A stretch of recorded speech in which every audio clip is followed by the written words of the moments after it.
Siema, tu wahacz.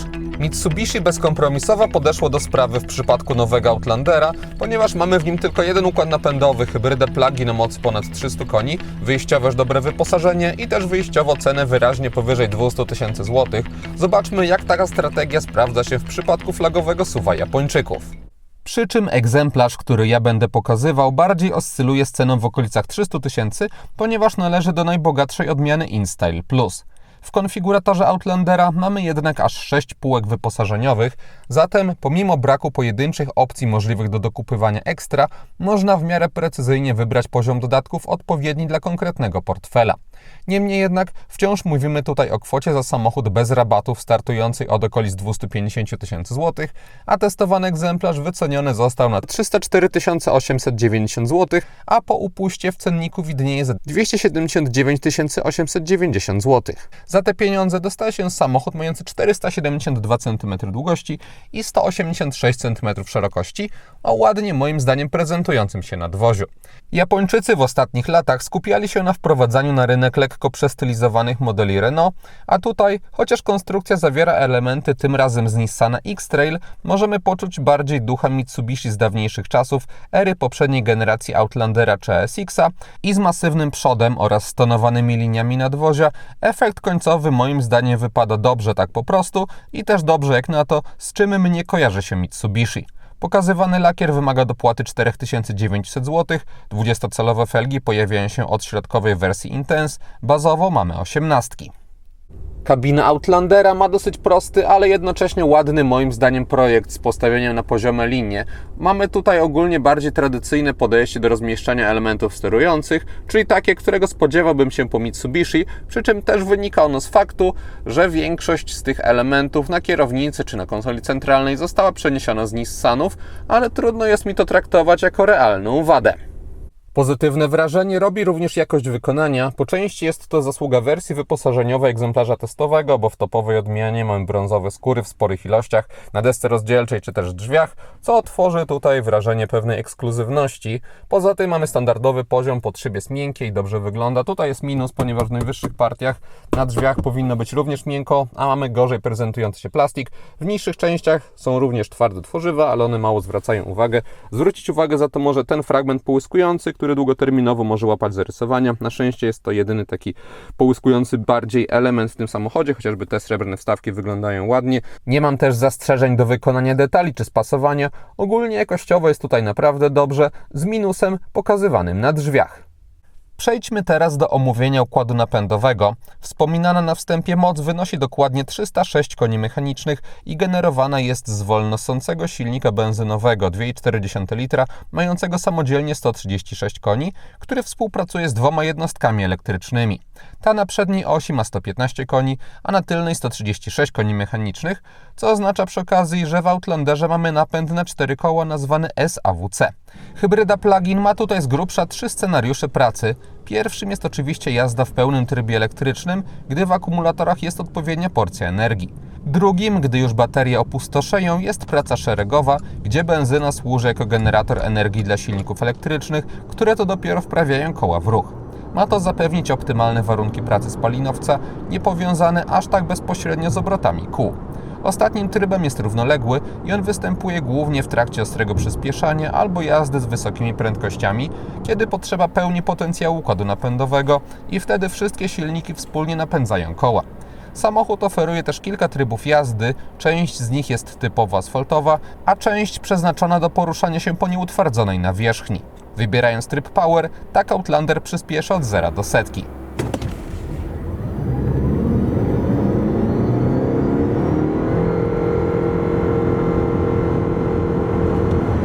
A tak od 90 do 140 km na godzinę.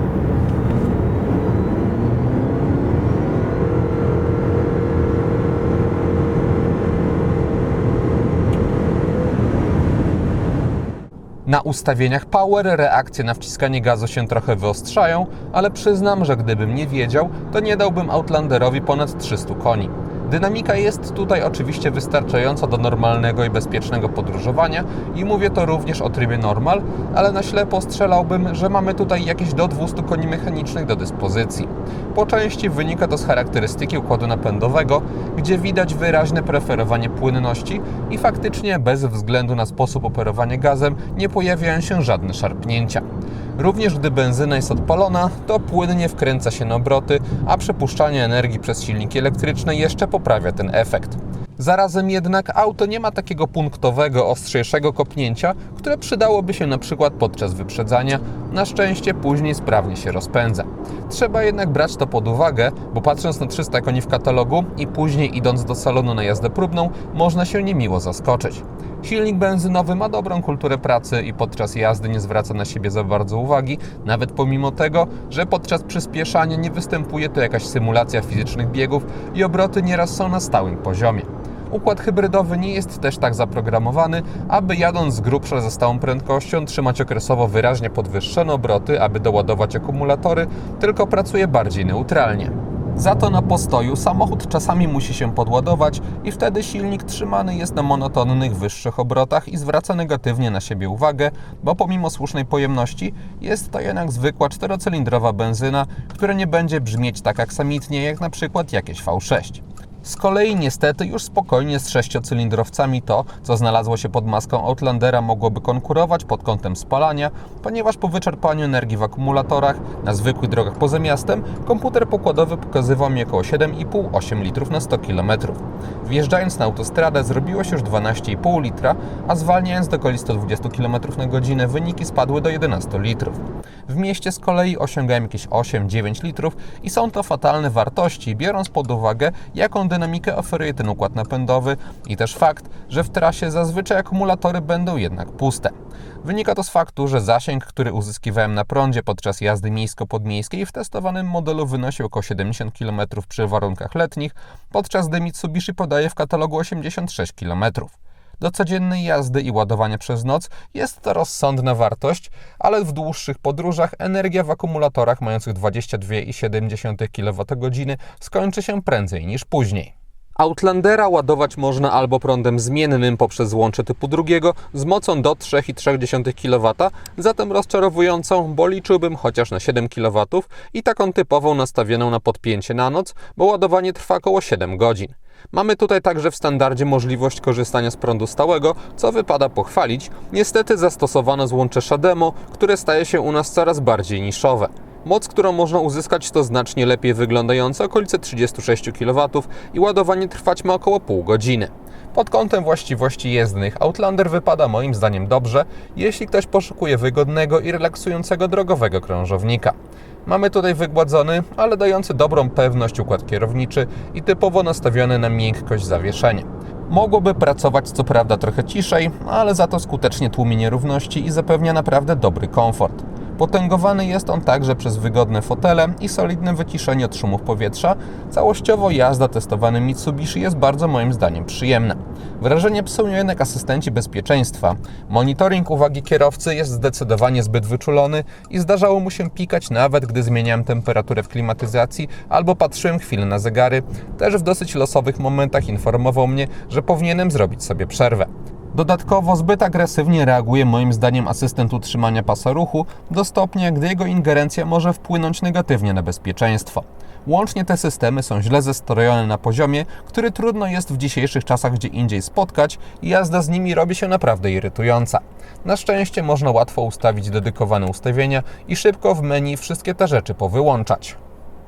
Wskazania spalania śledzić można na elektronicznych zegarach. Oprogramowanie jest takie jak w Nissanach, co oznacza duże możliwości dostrojenia zawartości informacyjnej na środku. Mamy wskazania związane z ekonomiką jazdy, można też śledzić działanie układu hybrydowego. Jest także możliwość wyświetlenia mapy, ale tylko w przypadku wybrania celów fabrycznej nawigacji. Przy Android Auto na przykład to już nie działa. Informacje są z systemu audio czy asystentów bezpieczeństwa, więc niczego tutaj nie brakuje.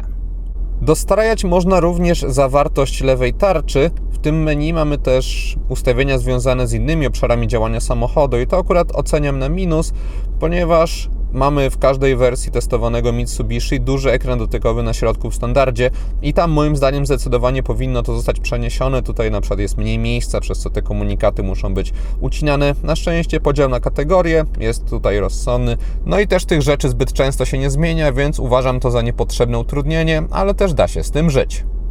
Obsługa elektronicznych zegarów odbywa się z lewej strony kierownicy. Mamy tutaj nie taki klasyczny krzyżak, ponieważ przyciski lewo-prawo są właśnie wciskane, a góra-dół za to odpowiada szrolka. Osobiście wolałbym, gdyby wszystkie były wciskane, no ale nie jest to wielki problem.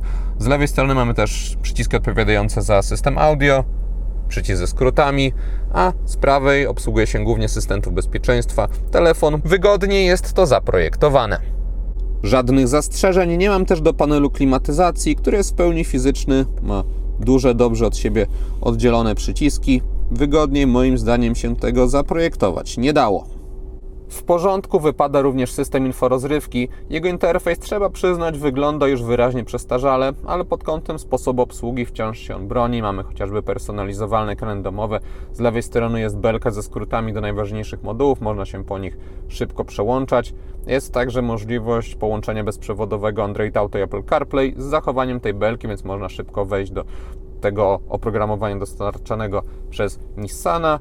Więc mnie bezproblemowo się z tego korzystało, brakuje tylko przeniesienia tutaj wszystkich ustawień. Jeśli chodzi o zdolności ładujące, to w testowanym modelu z przodu mamy dwa porty USB-C oraz złącze 12V, a od drugiej od dołu wersji Invite dochodzi także indukcyjna mata. Wybierając Invite otrzymuje się także dwa porty USB-C z tyłu, których w podstawie nie ma. Ogólnie jednak, wybierając nawet bazowego Outlandera, liczyć można na odpowiedni poziom wyposażenia, aby dało się bezproblemowo tym samochodem podróżować z chociażby dwustrefową klimatyzacją, wszystkimi poza trybem półautonomicznej jazdy przewidzianymi do tego modelu asystentami bezpieczeństwa, dostępem bezkluczykowym czy czujnikami parkowania wraz z kamerami 360 stopni, które swoją drogą mogłyby oferować lepszą jakość. Kolejne pakiety wyposażenia dodają dosyć płynnie nowe elementy na pokładzie, ale pociągają za sobą wyraźne podwyżki od 10 do 17 tysięcy złotych. O zdroworozsądkowym podejściu można mówić moim zdaniem do środkowej wersji Intense, bo decydując się na nią otrzymuje się auto, w którym poziom jest już naprawdę dobry i niczego realnie nie brakuje. Dochodzą m.in. adaptacyjne światło LED, elektryka klapy bagażnika czy wyświetlacz head-up. Dalej zaczyna się ekstrawagancja, jak panoramiczny dach, fotele z pamięcią, czy elektroniczne lusterko wewnętrzne albo brązowe skóry i te elementy oczywiście miło jest mieć na pokładzie, ale bez nich z Outlanderem też spokojnie mógłbym żyć, bez wyrzutów sumienia, że jednak nie dopłaciłem. Niemniej jednak w topowej odmianie InStyle Plus w testowanym Mitsubishi poczuć można się naprawdę dobrze, biorąc pod uwagę zastosowane materiały i wyposażenie. Bez względu jednak na to, którą z wersji się wybierze, liczyć się trzeba z wydaniem na Outlandera pokaźnej kwoty i uważam, że producent popełnił błąd, nie oferując tutaj mniej zelektryfikowanego i tańszego silnika, bo skusiłoby to zapewne znacznie pokaźniejsze grono klientów do zainteresowania się tym modelem, a jako mocny plug-in jest on bardziej spychany do niszy. Jeśli ktoś jednak zdecydowałby się na hybrydowego Outlandera na większym wypasie, bo w wersji InStyle, to takie auto można mieć także za 2579 zł miesięcznie w leasingu operacyjnym u partnera Wahacz TV firmy Carlis Polska. Rata taka możliwa jest przy 20% wpłacie własnej, 4-letnim okresie leasingu i wykupie końcowym 30%, a widzowie kanału po wpisaniu w wagach do zamówienia Wahacz Free mogą mieć darmowy transport wybranego auta. Link wrzuciłem w opisie filmu.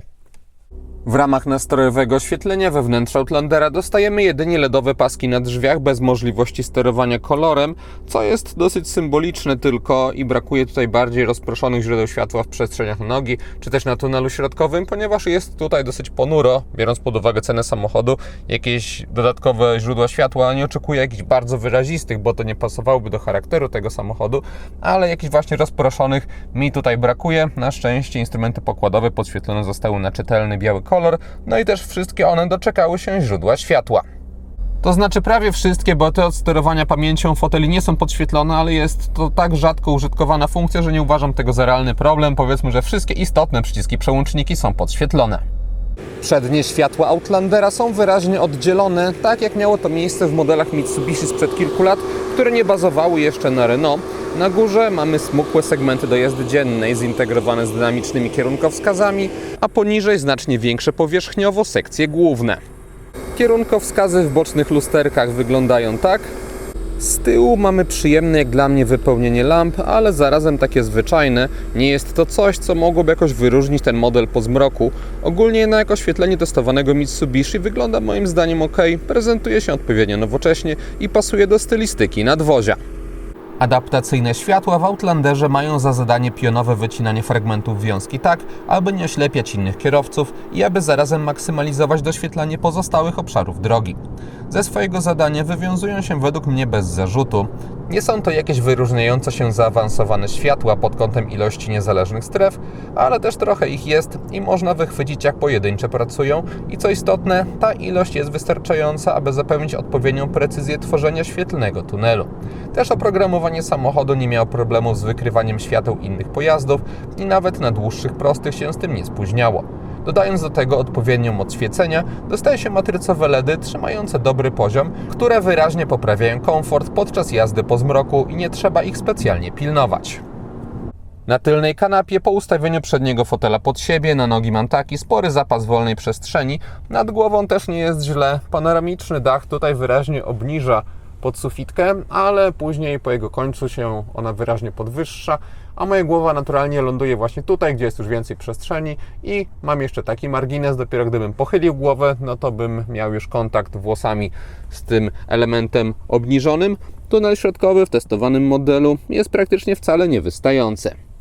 Na tylnej kanapie mamy rozkładany podłokietnik, ale jest on bardzo kiepsko zaprojektowany, ponieważ po prostu opuszcza się cała część kanapy wraz z zagłówkiem, więc jeśli ten podłokietnik jest w takim stanie, jak teraz pokazuję, to mamy dziurę ze swobodnym dostępem do przestrzeni bagażowej. Bagażnik Outlandera ma 495 litrów pojemności, dostajemy tutaj niezbyt wysoki próg załadunkowy, bardzo dużych rozmiarów otwór oraz regularne kształty. Na bocznych ściankach mamy z prawej strony złącze 12V, po obu stronach są haczyki na jakieś torby, a także dźwignie, dzięki którym można w łatwy sposób złożyć oparcia w drugim rzędzie. Pod podłogą jest jeszcze miejsce chociażby na kabel do ładowania. Po złożeniu foteli w drugim rzędzie dostaje się podłogę bez wyraźnego uskoku, jedynie z lekko unoszącymi się oparciami. Podsumowując, Mitsubishi Outlander to samochód, którym dobrze mi się jeździło, ale którego niestety trudno jest mi polecić, bo jego cena jest moim zdaniem zbyt wysoka jak na to, co oferuje. Konkretnie mam tutaj zarzut do nietrafionego układu napędowego, bo mocna hybryda plug-in na pewno winduje w sporym stopniu cenę, a jak przychodzi co do czego, to ma zaskakująco wysokie spalanie, oferuje rozczarowującą jak na 300 koni dynamikę i nie powala pod kątem możliwości ładowania. Dlatego zdecydowanie wolałbym w Outlanderze pod maską też jakąś zwykłą benzynę z ceną kilkadziesiąt tysięcy złotych niższą.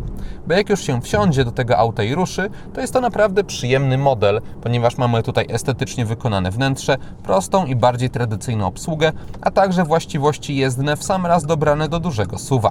Dlatego Outlanderem polecam się zainteresować, ale tylko jeśli dostanie się na niego naprawdę dobrą ofertę finansową. I to wszystko, co przygotowałem o Mitsubishi Outlanderze. Dziękuję za uwagę i mam nadzieję, że jego test się podobał. Jeśli tak było, zachęcam do dania temu filmowi łapki w górę. Będzie mi z tego powodu bardzo miło. Jeśli ktoś nie ma, zapraszam również do subskrypcji kanału, ponieważ kolejne materiały na Wahacz TV pojawią się już wkrótce. Na razie!